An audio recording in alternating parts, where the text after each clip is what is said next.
चाळीसगावात August 11 रोजी भ्रष्टाचार आणि कर्मचारी गैरहजेरी विरोधात भव्य मोर्चा। चाळीसगाव शासकीय कर्मचारी मुख्यालयाच्या ठिकाणी वास्तव्यास नसणे आणि इतर विविध भ्रष्टाचारांच्या विरोधात अखिल भारतीय भ्रष्टाचार निर्मूलन संघर्ष समिती आणि ब्रिक्स ह्युमन राईट्स मिशन यांच्या वतीनं येत्या ऑगस्ट 11 रोजी चाळीसगाव येथे एक भव्य मोर्चा आयोजित करण्यात आला आहे। हा मोर्चा शासकीय विश्रामगृहापासून सुरू होऊन तहसील कार्यालय चाळीसगाव येथे समाप्त होईल। या मोर्चाचे नेतृत्व अखिल भारतीय भ्रष्टाचार निर्मूलन संघर्ष समिती आणि ब्रिक्स ह्युमन राईट्स मिशनचे राष्ट्रीय अध्यक्ष माननीय श्री प्रदीप पाटील खंडापूरकर बाबा करणार आहेत। त्यांच्यासोबत महाराष्ट्रातील सर्व पदाधिकारी आणि चाळीसगाव तालुक्यातील ग्रामीण भागातील नागरिक मोठ्या संख्येने उपस्थित राहणार आहेत। आज निवेदन देताना प्रदेशाध्यक्ष उल्हास पाटील, नवनाथ मांडे, महेंद्र सूर्यवंशी, किरण महाजन, राजेंद्र चौधरी, निर्मला चौधरी, मनीषा मांडे, लक्ष्मण वाघ, सोमनाथ गायकवाड, भगवान गायकवाड, बद्रीनाथ जाधव, रवींद्र निकम, दीपक गायकवाड, शुभम पाटील हे पदाधिकारी उपस्थित होते। या मोर्चा संदर्भात नायब तहसीलदार संदेश निकुंभ यांना माहिती देण्यात आली आहे। मोर्चाची पार्श्वभूमी या दोन्ही संघटनांनी यापूर्वी उपविभागीय अधिकारी, तहसीलदार, गटविकास अधिकारी आणि आरोग्य अधिकारी चाळीसगाव यांना निवेदने दिली होती। या निवेदनांमध्ये त्यांनी शासकीय कर्मचारी मुख्यालयात वास्तव्यास नसल्यामुळे ग्रामीण जनतेला मोठ्या अडचणींचा सामना करावा लागत असल्याचे निदर्शनास आणले होते। संबंधित अधिकाऱ्यांनी 1 महिन्याच्या आत मुख्यालयाच्या ठिकाणी निवासी राहून पूर्णवेळ काम करावे अशी मागणी त्यावेळी करण्यात आली होती।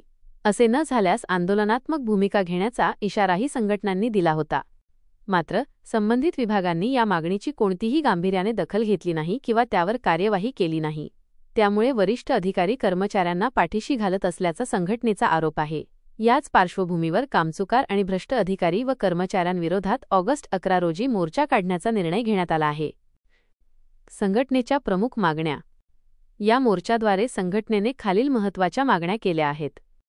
कर्मचाऱ्यांचे मुख्यालयात वास्तव्य, ग्रामसेवक, तलाठी, आरोग्यसेवक, शिक्षक आणि वायरमन यांसारख्या ग्रामीण भागातील कर्मचाऱ्यांनी त्यांच्या मुख्यालयाच्या ठिकाणीच निवासी असावे। भ्रष्टाचार प्रकरणांची चौकशी। गटविकास अधिकारी चाळीसगाव यांनी त्यांच्याकडे प्रलंबित असलेल्या सर्व भ्रष्टाचारासंबंधीच्या प्रकरणांची स्वतः तपासणी करावी। दोषींवर नियमानुसार फौजदारी गुन्हे दाखल करून अपहार केलेली रक्कम वसूल करावी। अवैध वसुली शाळा, पंचायत समिती कार्यालयात अनुदानित विहिरी आणि घरकुलांसाठी जनतेकडून मोठ्या प्रमाणात पैसे घेतले जात आहेत। ही अवैध वसुली तात्काळ थांबवून दोषींवर कारवाई करावी। अंदाजे खर्चातील गैरप्रकारांवर नियंत्रण। वित्त आयोगाच्या निधीतून होणाऱ्या विकास कामांची प्रत्यक्ष पाहणी न करता टक्केवारी घेऊन संबंधित अभियंता, इंजिनियर अंदाजित खर्च MB बनवून देतात। यामुळे ग्रामीण भागातील विकास कामे केवळ कागदावरच दिसत आहेत। संबंधित अभियंता, इंजिनियर यांच्यावर तात्काळ कारवाई करावी। रेशन कार्ड समस्यांचे निराकरण। ग्रामीण भागातील अनेक नागरिकांना रेशन कार्ड मिळालेले नाही, तर काहींचे रेशन कार्ड असूनही त्यांचे नाव ऑनलाईन दिसत नाही। पुरवठा विभागाकडून त्यांना उडवाउडवीची उत्तरे दिली जातात। अशा सर्व रेशन संबंधीच्या समस्या तात्काळ आणि विनामूल्य सोडवाव्यात। आधार कार्डची उपलब्धता। ग्रामीण भागातील अनेक आदिवासी नागरिकांकडे कागदपत्रांच्या कमतरतेमुळे अजूनही आधार कार्ड नाही। अशा नागरिकांना आधार कार्ड मिळवून देण्यासाठी तात्काळ प्रयत्न करावेत। जलजीवन मिशन पूर्ण करा। शिंदी चतुर्भुज येथील प्रलंबित जलजीवन मिशन योजना तात्काळ पूर्ण करावी। आदिवासींना घरकुल योजनेचा तालुक्यातील घरकुल योजनेपासून वंचित असलेल्या आदिवासी समाजाला योजनेचा लाभ मिळावा। प्रदीप पाटील खंडापूरकर बाबा यांनी सांगितले की अखिल भारतीय भ्रष्टाचार निर्मूलन संघर्ष समिती आणि ब्रिक्स ह्युमन राईट्स मिशन या दोन्ही संघटना ग्रामीण जनतेच्या हितासाठी कटिबद्ध आहेत। 11 ऑगस्टच्या मोर्चानंतरही मागण्या मान्य न झाल्यास आंदोलनाची तीव्रता वाढवण्याचा इशारा भारतीय भ्रष्टाचार निर्मूलन संघर्ष समिती एवं ब्रिक्स मानवाधिकार मिशन संघटनेच्या वतीने तहसीलदार साहेबांना निवेदन देत आहोत की 11 ऑगस्ट रोजी आमचा